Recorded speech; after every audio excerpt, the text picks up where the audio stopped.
Hello all, ഇത് നിങ്ങളുടെ IS456 കോഡാണ്. അപ്പോൾ വളരെ ഇമ്പോർട്ടൻ്റ് ആയിട്ടുള്ള ചില സെക്ഷൻസ് ഉണ്ട് നിങ്ങളുടെ IS456 അതാണ് ഞാനിവിടെ ഡിസ്കസ് ചെയ്യാൻ പോകുന്നത്. നിങ്ങൾക്ക് നോക്കിയാൽ കാണാം, ആദ്യം തന്നെ ഇൻഡെക്സ് പേജ്. എല്ലാവരും ഇൻഡെക്സ് പേജ് ഒന്ന് ഫെമിലറൈസ് ചെയ്യണം. ഇൻഡെക്സ് പേജിൽ നിങ്ങൾ നോക്കിക്കഴിഞ്ഞു കഴിഞ്ഞാൽ ഇതിനകത്ത് ആദ്യത്തെ സെക്ഷൻ എന്ന് പറയുന്നത് ജനറൽ എന്ന് പറയുന്നതാണ്. നിങ്ങൾക്ക് യൂസ്ഫുൾ ആയിരിക്കില്ല, ഒരു കാരണവശാലും അത് ആവശ്യം വരില്ല. പിന്നെ മെറ്റീരിയൽസ്, വർക്ക്മെൻഷിപ്പ്, ഇൻസ്പെക്ഷൻ ആൻഡ് ടെസ്റ്റിംഗ്.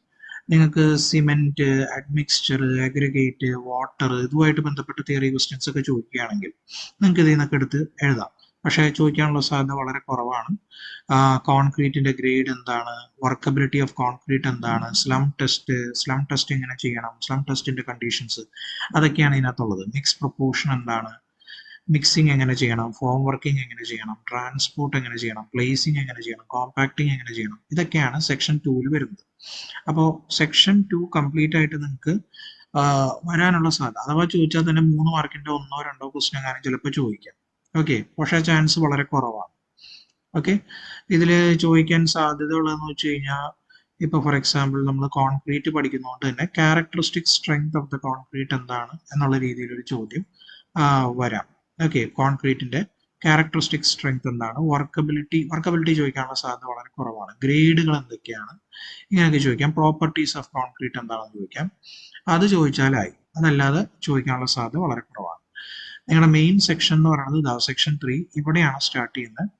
നിങ്ങളുടെ അടുത്ത് ടൈപ്പ് ഓഫ് ലോഡുകൾ, ഫോഴ്സുകൾ എന്തൊക്കെയാണെന്ന് ചോദിക്കാം. അപ്പോൾ നിങ്ങൾക്ക് സെക്ഷൻ 3 ഈ 19th ലോഡ്സ് ആൻഡ് ഫോഴ്സസ് കണ്ടോ. ഡെഡ് ലോഡ് ഉണ്ട്, ഇമ്പോസ് ലോഡ് ഉണ്ട്, എർത്ത് ഫോഴ്സ് ഉണ്ട്, ഷ്രിങ്കേജ്, ക്രീപ്പ്, ടെമ്പറേച്ചർ ഇഫക്റ്റ്.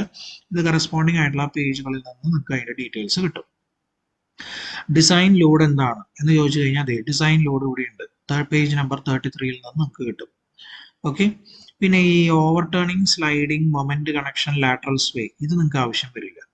ഞാൻ ഈ ഗ്രീൻ കളറിൽ ഹൈലൈറ്റ് ചെയ്തായിരിക്കും നിങ്ങൾക്ക് ആവശ്യം വരിക. ഇഫക്റ്റീവ് സ്പാൻ എന്താണെന്ന് പറഞ്ഞിട്ട് നിങ്ങൾക്ക് കണ്ടോ 22 അനാലിസിസിൽ നിങ്ങൾക്ക് കാണാൻ പറ്റും. പേജ് നമ്പർ 34 പോയാൽ നിങ്ങൾക്ക് ഇഫക്റ്റീവ് സ്പാനിനെ കുറിച്ച് അവിടെ എഴുതിയിട്ടുണ്ടാവും. ഓക്കെ, നമ്മൾ പലപ്പോഴും ഇതിന്റെ ക്ലാസ്സിൽ ഡിസ്കസ് ചെയ്തിട്ടുണ്ടാവും. പക്ഷേ ഇൻഡെക്സിൽ നിന്ന് നിങ്ങൾക്ക് ഈസി ആയിട്ട് എങ്ങനെ കണ്ടുപിടിക്കാൻ പറ്റുമെന്നുള്ളത് നിങ്ങളൊന്ന് പ്രാക്ടീസ് ചെയ്യണം. അതുപോലെ ബീമിന്റെ ഇഫക്റ്റീവ് ഡെപ്ത് പേജ് നമ്പർ 36 നമുക്ക് കാണാം. ഇഫക്റ്റീവ് ഡെപ്ത് എന്താണ്, പിന്നെ T beam, L beam. T beam ആണ് നിങ്ങൾക്ക് ഇമ്പോർട്ടൻ്റ് ആയിട്ട് വരുന്നത്. സോ ടി ബീമിനെ കുറിച്ചും നിങ്ങൾക്ക് ഇതിനകത്ത് കാണാം. കൺട്രോൾ ഓഫ് ഡിഫ്ലക്ഷൻ, നമ്മുടെ ഡിഫ്ലക്ഷൻ കൺട്രോൾ അല്ലേ, അതിനെക്കുറിച്ച്, അതായത് L/D റേഷ്യോനെ കുറിച്ചൊക്കെ നമ്മൾ പറയുന്നില്ലേ, അതൊക്കെ നിങ്ങൾക്ക് ഈ പേജ് നമ്പർ 37 നിന്ന് കാണാൻ പറ്റും. ഓക്കെ, പിന്നെ വരുന്നത് കംപ്രഷൻ മെമ്പേഴ്സുമായിട്ട് നമ്മുടെ എന്താണ് 4th മോഡ്യൂൾ കംപ്രഷൻ മെമ്പർ ആണ് അല്ലെ, കോളംസ്. അപ്പൊ കംപ്രഷൻ മെമ്പേഴ്സുമായിട്ട് ബന്ധപ്പെട്ട് എന്തെങ്കിലും തിയറീസ് നമുക്ക് ഇതിനകത്ത് കിട്ടും. Definitions, effective length of compression member, അതുപോലെ മിനിമം എക്സെൻട്രിസിറ്റി നമ്മൾ പഠിച്ചിട്ടില്ലേ, L/500 + D/300 എന്ന് പറഞ്ഞിട്ടൊരു ഇക്വേഷനൊക്കെ. ആ ഇക്വേഷനൊക്കെ ഇവിടെയുണ്ട്. ക്ലാസ്സിൽ നമ്മൾ ഡിസ്കസ് ചെയ്തതാണ്. ഈ ഇൻഡെക്സ് പേജ് ഒന്ന് ഫെമിലറൈസ് നിങ്ങൾ ചെയ്യണം കേട്ടോ. പിന്നെ ഇതിൽ നിന്ന് നിങ്ങൾക്ക് സ്പേസിംഗ് ഓഫ് ദ റീഇൻഫോഴ്സ്മെന്റ്, എന്തുമാത്രം സ്പേസിംഗ് കൊടുക്കണം, nominal cover to the reinforcement, അതുപോലെ ഇതൊക്കെ നിങ്ങൾക്ക് പേജ് നമ്പർ 42 നിന്ന് കിട്ടും. ഈ എക്സ്പാൻഷൻ ജോയിന്റ് ഇതൊക്കെ നിങ്ങൾക്ക് വിടാം, അതിനകത്തൊന്നും ചോദിക്കില്ല. ഈ സെക്ഷൻ കംപ്ലീറ്റ് ആയിട്ട് നിങ്ങൾക്ക് വിടാം. സെക്ഷൻ 4 നിങ്ങൾക്ക് ഒന്നും ചോദിക്കില്ല. അപ്പൊ സെക്ഷൻ 3 ആണ് നിങ്ങൾ കോൺസെൻട്രേറ്റ് ചെയ്യേണ്ടത്. ചില തിയറി ക്വസ്റ്റ്യൻസിന്റെ ആൻസർ സെക്ഷൻ 3 നിങ്ങൾക്ക് ഉണ്ടാവും. Okay, so previous year question പേപ്പറുമായിട്ട് കമ്പയർ ചെയ്ത് നോക്കുക, എവിടെയൊക്കെയാണ് കിടക്കുന്നതെന്ന് നോക്കി വെച്ചേക്കുക. പിന്നെ സ്റ്റെയറുമായിട്ട് ബന്ധപ്പെട്ടും ഫുട്ടിങ്ങുമായിട്ട് ബന്ധപ്പെട്ടും യൂസ്ഫുൾ ആയിരിക്കില്ല നിങ്ങൾക്ക് ചോദിക്കാൻ. നിങ്ങൾ ഫുട്ടിങ്ങിൽ നിങ്ങളുടെ GT നിങ്ങൾ പഠിക്കുന്ന ഫുട്ടിംഗ് ഇല്ലേ, അതിന്റെ തിയറീസ് നോക്കി വെച്ചോ. What are the type of footing, പിന്നെ എങ്ങനെയാണ് ഒരു ഫുട്ടിംഗ് ഡിസൈൻ ചെയ്യേണ്ട ജനറൽ സ്റ്റെപ്പുകൾ. ഓക്കെ, അതായത് ചിലപ്പോൾ പ്രോബ്ലം ആയിട്ട് ചോദിക്കണമെന്നില്ല, സ്റ്റെപ്പുകൾ മാത്രമായിട്ട് ചോദിക്കാം 3 മാർക്കിന്. കമ്പൈൻഡ് ഫുട്ടിങ് എങ്ങനെ ഡിസൈൻ ചെയ്യും, അതിന്റെ സ്റ്റെപ്പുകൾ മാത്രം എഴുതാൻ പറയും. അങ്ങനെയൊക്കെ ആയിരിക്കും ചോദിക്കുക. പിന്നെ ക്രാക്കിങ്ങിനെ കുറിച്ചും അതുപോലെ തന്നെ ഡിഫ്ലക്ഷനെ കുറിച്ചും ഒക്കെയാണ് ചോദിക്കുക. പിന്നെ section 5 structural design, limit state method. ഇതിലാണ് നിങ്ങളുടെ most of the equations, most of the കാര്യങ്ങൾ കിടക്കുന്നത്. Characteristic strength of the material എന്ന് പറഞ്ഞാൽ എന്താണ്, ക്യാരക്ടറിസ്റ്റിക് ലോഡ് എന്താണ്, ഡിസൈൻ വാല്യൂസ് എന്താണ്, ഇതൊക്കെ അങ്ങനെ ചോദിക്കും ഡയറക്റ്റ് ആയിട്ട്. What is meant by partial safety factors, explain it എന്ന് ചോദിച്ചാൽ ഈ സെക്ഷൻ എടുക്കുക, പാർഷ്യൽ സേഫ്റ്റി ഫാക്ടേഴ്സ് അങ്ങോട്ട് പോയി എക്സ്പ്ലെയിൻ ചെയ്യുക. ലിമിറ്റ് സ്റ്റേറ്റ് ഓഫ് കൊളാപ്സ് എന്താണ്, ലിമിറ്റ് സ്റ്റേറ്റ് ഓഫ് സർവീസബിലിറ്റി എന്താണ്, കണ്ടോ. ക്ലാസ് 35.2 നേരെ എടുക്കുക, അതങ്ങോട്ട് എഴുതും. പിന്നെ നിങ്ങളുടേതായ കുറച്ച് ഐഡിയാസ് നിങ്ങൾ പഠിച്ചു വെച്ചേക്കാം. അത് നമ്മൾ സീരീസിനൊക്കെ പഠിച്ചിട്ടില്ലേ, അത് വെച്ചിട്ട് നിങ്ങളത് എഴുതും. പിന്നെ അസംഷൻസ്, ഇത് വളരെ ഇമ്പോർട്ടൻ്റ് ആണ്. ലിമിറ്റ് സ്റ്റേറ്റ് മെത്തേഡിന്റെ അസംഷൻസ് എന്താണെന്നുള്ളത് ഇത് പേജ് നമ്പർ 69 പോയി കഴിഞ്ഞാൽ ആ അസംഷൻസ് എടുത്ത് അങ്ങോട്ട് എഴുതും. ഓക്കെ.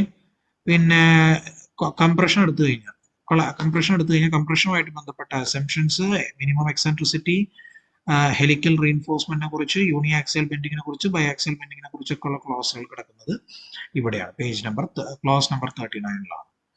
ഓക്കെ. പിന്നെ ഷിയറുമായിട്ട് ബന്ധപ്പെട്ടത് 40 കിടക്കുന്നുണ്ട്.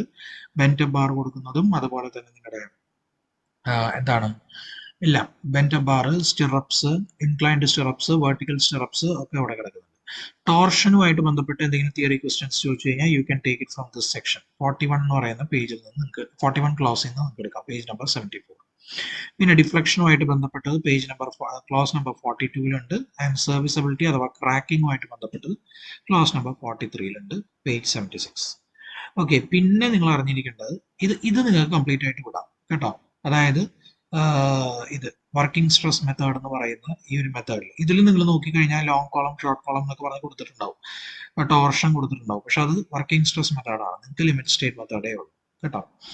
പിന്നെ എനക്ഷർ സി, ഇത് വളരെ ഇമ്പോർട്ടൻ്റ് ആണ്. നിങ്ങളുടെ ലാസ്റ്റ് മൊഡ്യൂളിൽ കൺട്രോൾ ഓഫ് ഡിഫ്ലക്ഷൻ അല്ലെങ്കിൽ ഡിഫ്ലക്ഷൻ ക്രൈറ്റീരിയ എന്ന് പറയുന്നതിൽ നിങ്ങൾക്ക് ഇത് യൂസ് ചെയ്യാം, ഈ ഒരു പെർട്ടിക്കുലർ സെക്ഷൻ എനക്ഷർ യൂസ് ചെയ്യാം. പിന്നെ നിങ്ങൾക്ക് സ്ലാബിന്റെ ഡിസൈനിന്റെ സമയത്ത് സ്ലാബ് ഡിസൈൻ ചെയ്യുന്ന സമയത്ത് അനക്ഷർ ഡി ഇതായിരിക്കും നിങ്ങൾക്ക് യൂസ് ചെയ്യേണ്ടി വരും. പിന്നെ എഫക്റ്റീവ് ലെങ്ത് ഓഫ് കോളം കണ്ടുപിടിക്കാനായിട്ട് അനക്ഷർ ഇ യൂസ് ചെയ്യുക. അനക്ഷർ എഫ് ക്രാക്ക് വിത്ത് കണ്ടുപിടിക്കാനായിട്ട് ഉള്ള തിയറി ക്വസ്റ്റ്യൻസിന് അനക്ഷർ ജി നിങ്ങൾക്ക് റെക്ടാങ്കുലർ അഥവാ ടി സെക്ഷന്റെ മൊമെന്റ് ഓഫ് റെസിസ്റ്റൻസ് കണ്ടുപിടിക്കാനായിട്ട്.